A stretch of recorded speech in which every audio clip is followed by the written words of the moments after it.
Hey gang, Carl White here, and you are listening to the Loan Originator's Edge, sponsored by the awesome people over at the Scotsman Guide. And this is our top producer series, and I'm speaking with Scott Silverstein. And Scott, how you doing, my man? I'm great, and I appreciate you having me on. Everything's good. I wish it wasn't quite so hot outside, but Yeah, we're as we're we're doing recording this, okay. it's the beginning of July, and dude, I was just so I'm in the Tampa Bay area, Sure. and I was just looking at the weather. It's actually hotter up there than it is down here in Florida. Yeah, we're But melting. dude, that's just because your business is sizzling right now. Your words. I'll take Yeah. it. Well, dude, we do this as part of the top producer series. I need you to take your humble hat off here for a few minutes and just kind of, we're just going to kind of talk about like your numbers, how you do it, and the ideas. People listening in, going, I think I could do that too.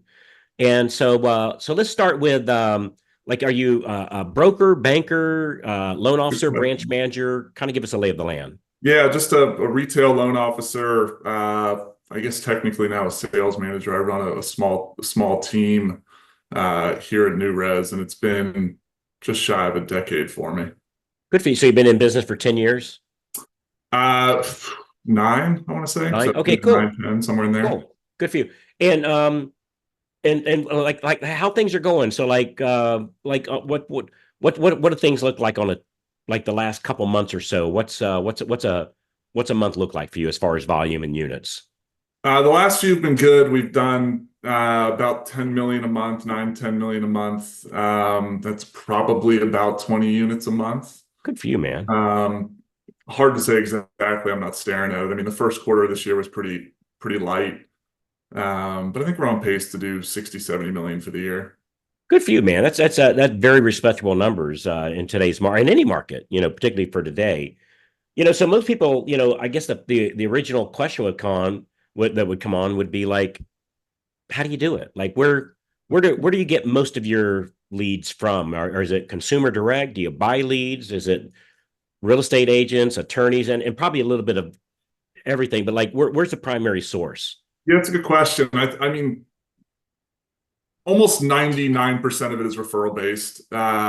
Most of it is from real estate agents. I've got some great partners that I've been lucky enough to build relationships with. In the last 4 or 5 years, it's been a good percent of client referrals, past clients, repeat clients, but I stick really to the fundamentals of it. I don't spend in terms of buying leads. I don't spend in terms of uh, a ton of marketing. I'm really focused on relationship building. When I first started this, 9, 10 years ago, I met with a few of the top guys at what was Caliber, now Newrez, and basically said, "Look, I'm brand new to this. I came out of baseball. I have no really clue what this business is. What do I do?" And they, were kind enough to share with me as I kind of am now, where we all like to talk about ourselves. But they were kind enough to tell me, "Hey, look, the tip of the spear is that somebody wants to buy a house. The first person they're going to call is a real estate agent. We'd love for them to call us first. We'd love for them to call their financial advisor first. Most people don't, right? Most people think, let me call a real estate agent." So that's really going to be the widest net you can cast in terms of how to get started, and then you can really reel it in to determine on what works best for you specifically. I mean, again, I haven't been doing this forever, but for the last 9 or so years, I would say 95% plus has come direct from agents. And how do you get these agents to start referring to you? I mean, I think of this as we're in the business of making friends. I mean, I think people, again, none of this is going to be real rocket science here. I mean, I want agents to think of us as true business partners, right? Like I want to help their business grow. It's never been about me. It's never been about my numbers, my production. I always go to the agent and say, look, what do you need? What are you missing? What do you like with the guy you're working with? How can I fill that gap? When I initially started, I was 25 and kind of had nothing.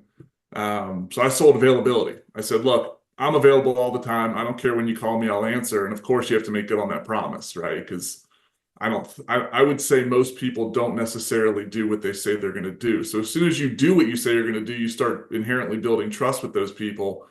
Um, and then just, using the network I had and then growing that network as I went, started with one agent and then worked with the listing agent and then started networking within that sphere of people. And to be honest with you, I had a pretty good community around where I grew up here in the DC area to say, hey, parents, friends, buddies, friends, you knew me as the baseball guy before.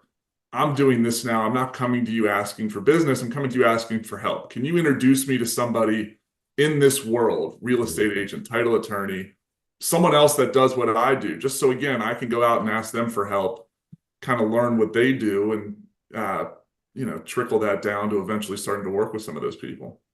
So let me make sure I got this right. So like when you first started, you would go to a buddy that you already knew, or maybe and I'm just giving some examples here, is somebody that goes to your church, or Sure. or somebody that's teaching little league to your kid or something like that.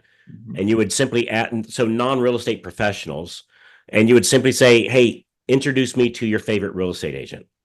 Exactly. So I mean, one of the best things I did was, again, I keep going back to it, but I played baseball my whole life, right? I played at the University of Virginia. I did 3 years in the Toronto system. So was I famous? Absolutely not. But did people know me in the community as the guy who played baseball?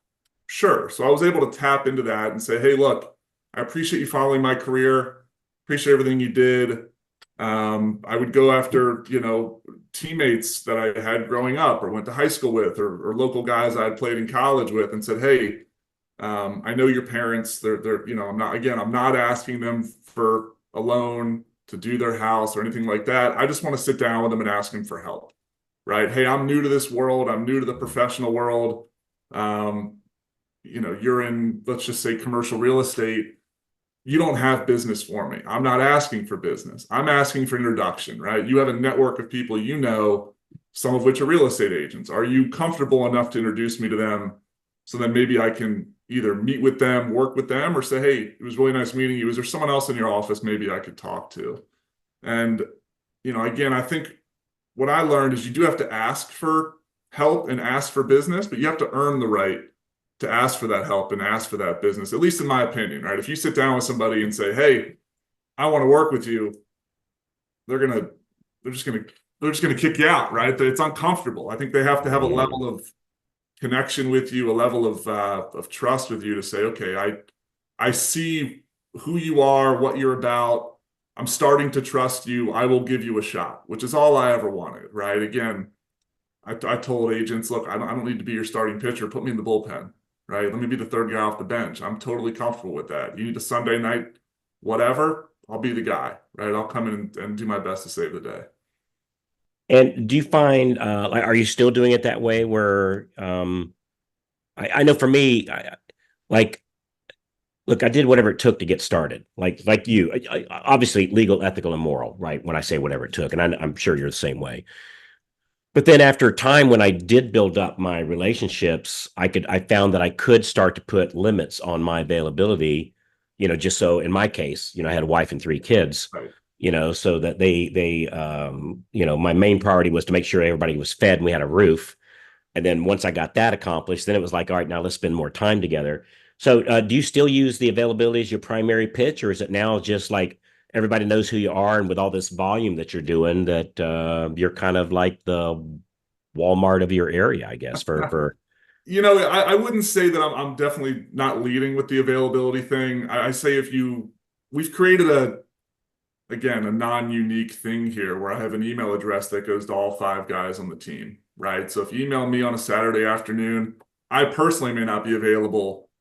Most likely somebody is, right? It yeah, might I not get be it. instantaneous. The beautiful thing about cell phones is, you have an unbelievable flexibility. You're never quite away, right? So let's say, for example, you're out playing golf and someone says, hey, can we get a pre-approval letter? The best thing I've learned is all they want to know is to be noticed and seen. Mm, Hey, got your note. We'll get back to you here in 2 hours, right? Because if what I learned is if I don't send that note, I start getting text messages and phone calls, and then it becomes urgent versus time sensitive. I think we're in a time sensitive world. I don't necessarily think we're life saving and urgent. So Yeah.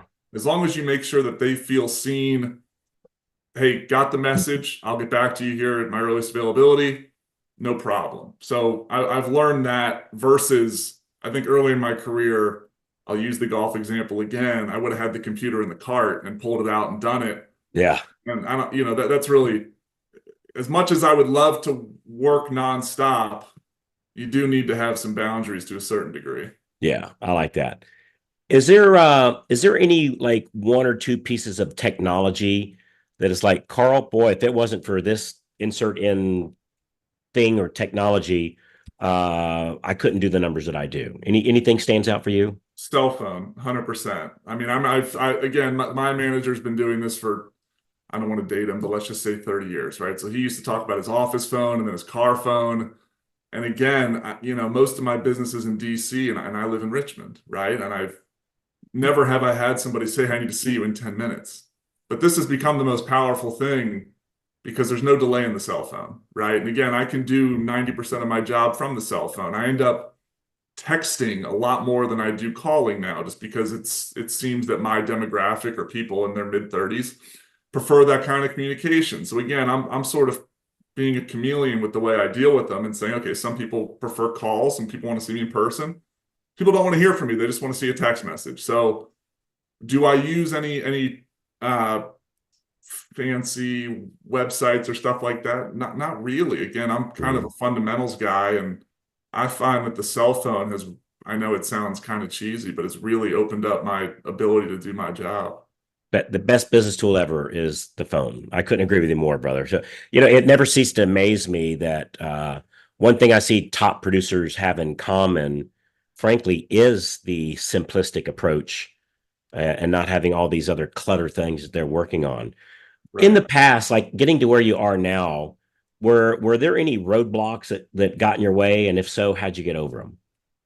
I think the biggest roadblock initially is you want to have so much control, right? When I first started, it was I got my first deal and I had to hold that baby all the way through the process. And I forgot that my job was to be spent prospecting, right? Mm-hmm. Once you put a loan in the system, I would imagine at most companies, it kind of goes, right? For the most part, you want to obviously have your hand on it and send updates, but like it gets done.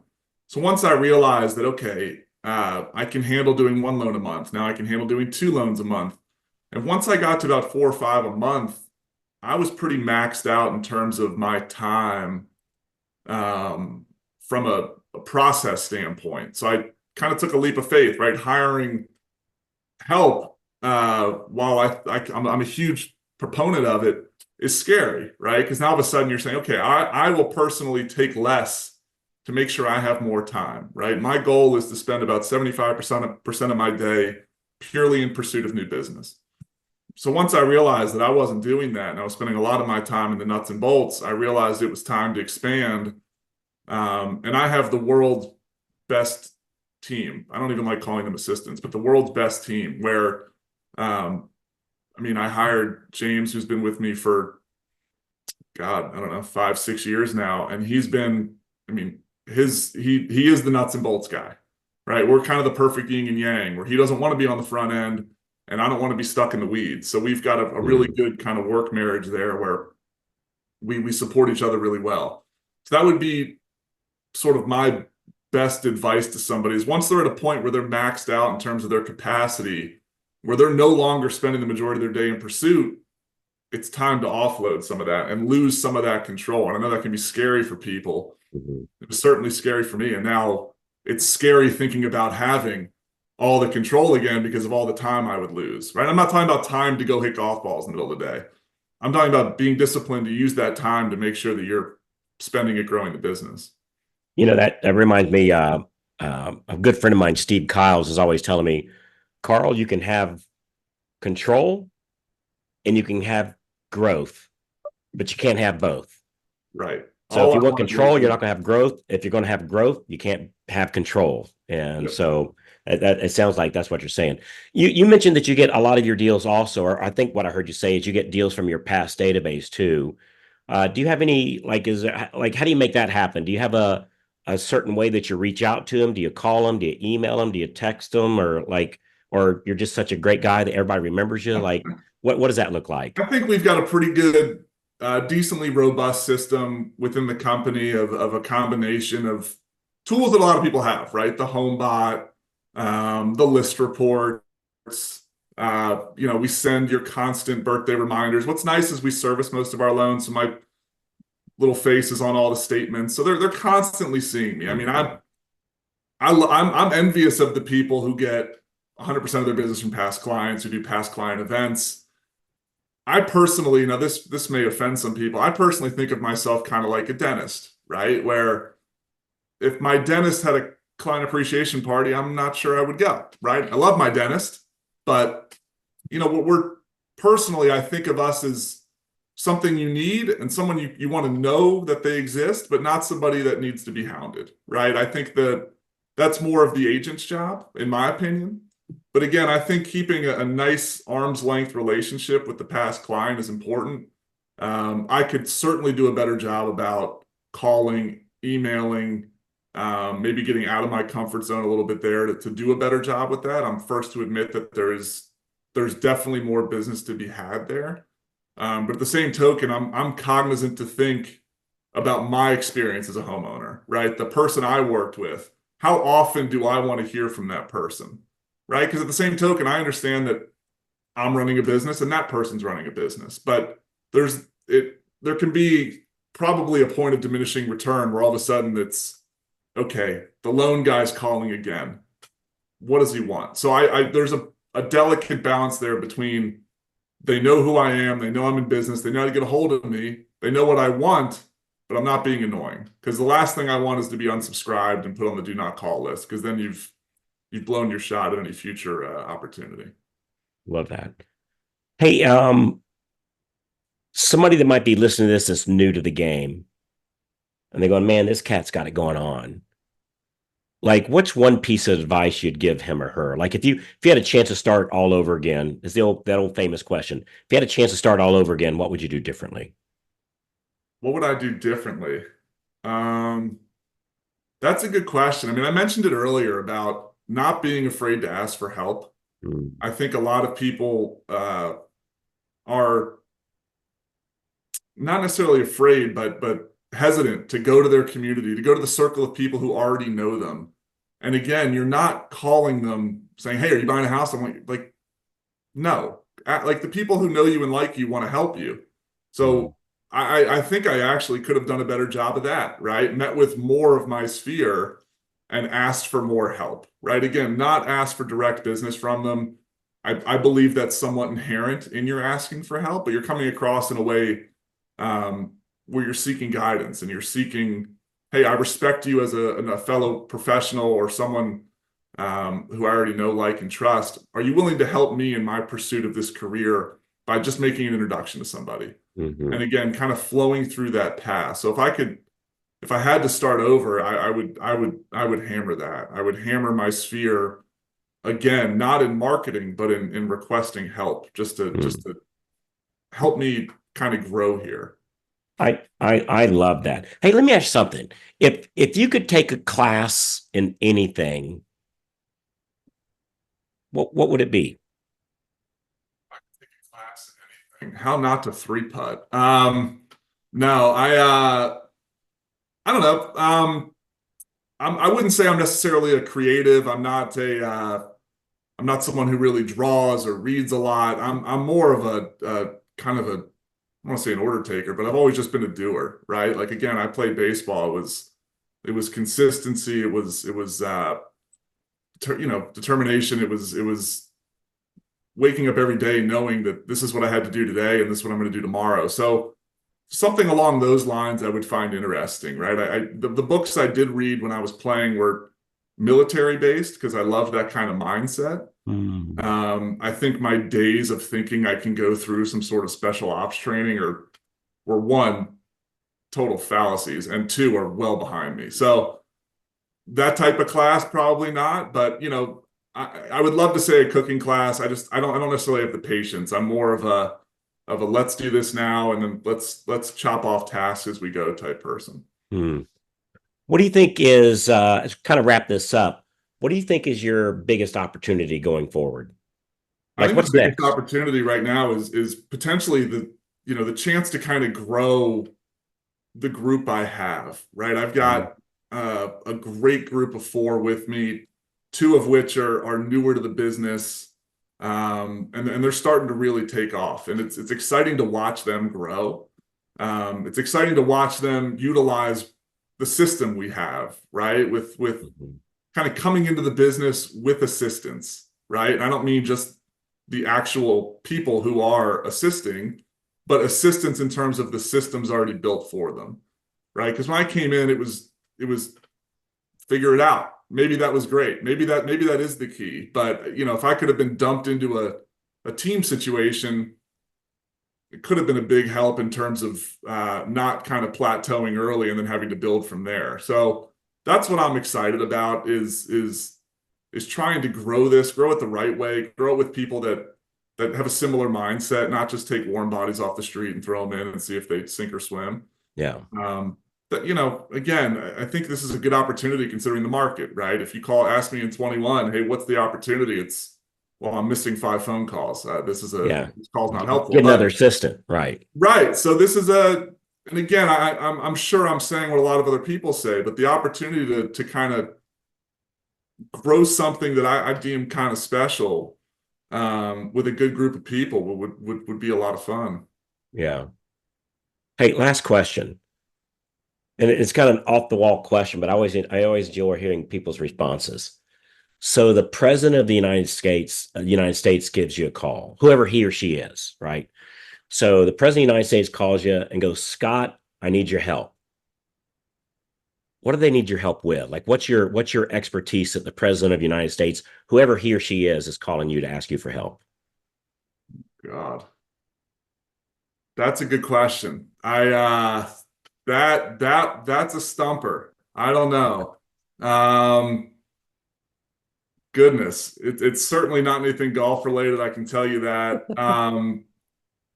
I think again, what got me through my baseball career and what kind of got me through this career Yeah. is simply just discipline. I think that, and again, Mm, maybe that answers the question, maybe it doesn't, but mm, I had two full reconstructions on my shoulder done at the ages of 19 and 20 and missed 4 years of a career and came back from it all and ended up getting drafted and playing. mm. I mean, I was at college for 360 or 365 days a year, right? That took discipline that I think falls into this life more than Mm. it maybe makes sense from the outside. But if you think of what this career takes, this isn't a 9 to 5, sit at the desk, go home. This is a wake up and every day you're at zero type career. Very similar to how sports is, or specifically professional sports, where every day you're at zero. You got to go out and earn it. So, does the president need that? Maybe, maybe not, but I think that's kind of what I bring to the table is the ability to be disciplined and consistent. Brother, I would say everybody needs more discipline. Like whoever, right? Like I'd say we all. After sitting here talking to you a little bit, dude, I think discipline. I think that is what your secret. It's funny you say that because I was sitting here thinking that's your on when I do these interviews, I try to figure out like what's their secret sauce, and I think your secret sauce is you just show up. You just show up, Yeah. and I sense that you don't hesitate. What I call going for the ask. That so many people they're so afraid of, which I think are just poisonous words in our business. Where some people say, you don't want to be begging for business or you don't want to be chasing business, and I think those are just poison words. I really do. And Yeah, that I agree. you point your strong point is, hey, my strong point is I do ask, and I have the discipline to ask, and I frankly think it's just that simplistic approach that you do is and being who you are, which I can tell is just an awesome individual I and appreciate a that. great leader that anybody'd be honored to come work with for sure. Yeah, That thank you, I Carl. I Yeah, I think think that there's so much noise, right? Everybody talks about yeah, the market or what's happening here or there or this issue. And all that really matters is the agents you work with and the next deal, right? So to kind of put on blinders and say, okay, we can deal with this issue, but what's most important is keeping going, because Let's go otherwise, prospect. Let's go prospect. yeah, you got to get the next one. Otherwise, where's the business from there? So now you said it well. I appreciate that. Good for you, Scott. Hey, so is there something I should have asked you today that I didn't? No, you nailed it. I appreciate Think we covered it? it. Yeah. Cool. Hey, Thank man, if you. somebody wants to reach out and, just reach out and congratulate you or find out more about who or what you are or what you do, is there a way they can get a hold of you? That's a great question. I'm on Facebook. I'm not incredibly active on social media, but I have all the platforms. Feel free to go to what is it? SilversteinMortgageTeam.com. You can find my email on there. Happy to connect with anybody if they have questions, need something. Again, I asked a lot of help from people when I first started, people in the industry, specifically guys I met with. I'm more than happy to pass that along. Good for you, man. Hey, brother, it was an absolute honor. And on behalf of our wonderful people over at the Scotsman Guide, thanks so much for who you are. Thanks for doing this interview, and looking forward to seeing what's next in store. I'm sure it's going to continue being an amazing journey. Thanks a lot, Oh, buddy. thank you. I appreciate it. This is great.